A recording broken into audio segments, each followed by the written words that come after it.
To two ladies representing KL Swing, a new group that's in town. Well, when I say in town, I mean they're looking to get swing into the public imagination. It's a dance style that originated in the early 30s and it started to enjoy a bit of a resurgence around the world. We're going to be talking to them and how you can get involved with swing if you're looking for something a little bit different to do with your evenings. This could be the thing for you. So that interview coming up right after we get started.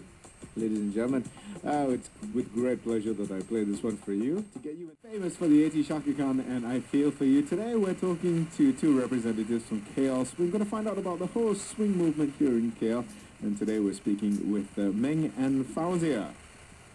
Okay, ladies, so tell me a little bit about swing and how did it start and well, basically, how did it start? What is it? Okay, swing grew up on the streets of Harlem in New York in the 1930s, Okay. with the advent of swing jazz. Okay, and it was something that was new, obviously. I mean, did it grow out of the Charleston, or was it something completely different? Yeah, no, it grew out of the Charleston, that's correct. At the time, Charleston was in the 20s when it came out, it was done to hot jazz, and it was really the raciest thing you could do on a dance floor at the time. I've seen some of the footage. I mean, I've seen some of the talk about it like it's a historical piece, but it's the tassels and things, and it just looks very energetic, and I would imagine that it was probably considered quite vulgar. Yeah, it really was, and that's, I guess, why it was so popular. Of course, yes. The more dangerous it is, the more people want to do it. Exactly. But how does it carry on from there? I mean, if the vast majority of people, or was it not the vast majority Well, it of people? became, the Charleston turned into swing jazz, and then swing jazz turned into the pop music of the day. Oh, okay. So it's pretty much similar to how hip-hop is considered now.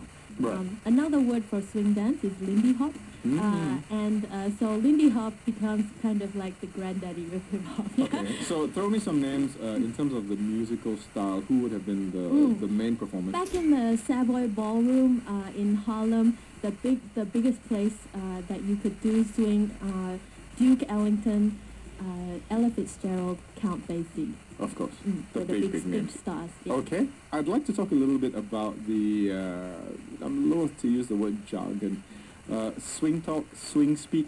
Jive. Yeah. Jive. There you go. Okay, I knew there was a word for it somewhere. So I'm familiar with cut a rug. What's the history behind that? Where did that come from? I see. I can't, I'm not the best person to... Okay, we'll move on to Fauziah then. No, only because I feel dumb because I'm not African American, so it's... Okay. We'll have to do some research on that. All right, but there is a whole lexicon. There's a whole vocabulary. There really is, yes, Right. yeah. There's a nickname and kind of a jive term for a lot of things, yeah. We'll come back and we'll discuss a few more of them. More about KL Swing and how you can get involved in just a little while. Let's carry on with the Eagles now. This is Hotel California on LITE FM.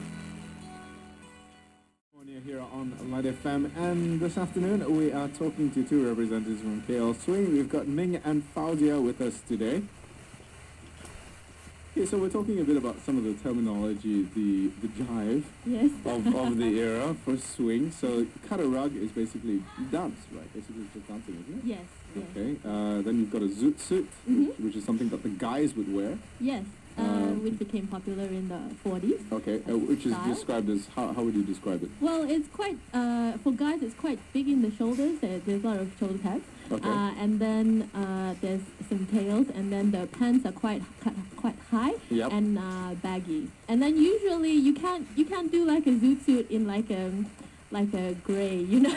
No, that's right. I remember that. You have to do it in like a lime green or or a chili red or something. As if the dancing wasn't obvious enough, exactly. And you'd have to We're encase... scared you can't see us. Yeah. So what about for the women, though? Well, this is one of the reasons why I really fell in love with it is the outfits. So Really? it's anything from the you can do anything from the 40s or the 50s quite safely. Yeah, kind of high-waisted swirly skirts and hair flowers and what they call the victory roll, which is when there's a big fringe Yeah. and stuff in the front. Okay. And then I like so all- Cameron Diaz. no, No, that okay, kind. yeah. No, not that one.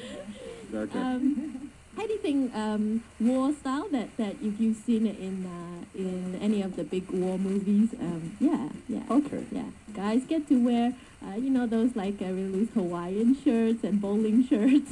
And Oh, that's right. Yeah. But if you wore a zoot suit, you'd wear spats, though. yes, you would. Yeah. Yeah. And for those of you who don't know what spats are, it's basically just a thing that you put on your shoes. I still, for now, I still don't understand the purpose of the things. And they were white. Generally, they were white. Yeah, yeah. So, and that was also the magical time before Prince Edward stopped wearing hats. So, and everyone else stopped wearing hats. So it was the last time that hats were really in vogue. Yeah. All right, we're going to come back in just a little while and carry on talking about KL Swing and how you can get involved. If you like dancing, then maybe this is the one for you. Sarah Bareilles, as we carry on with the music, here's Gravity on LITE FM.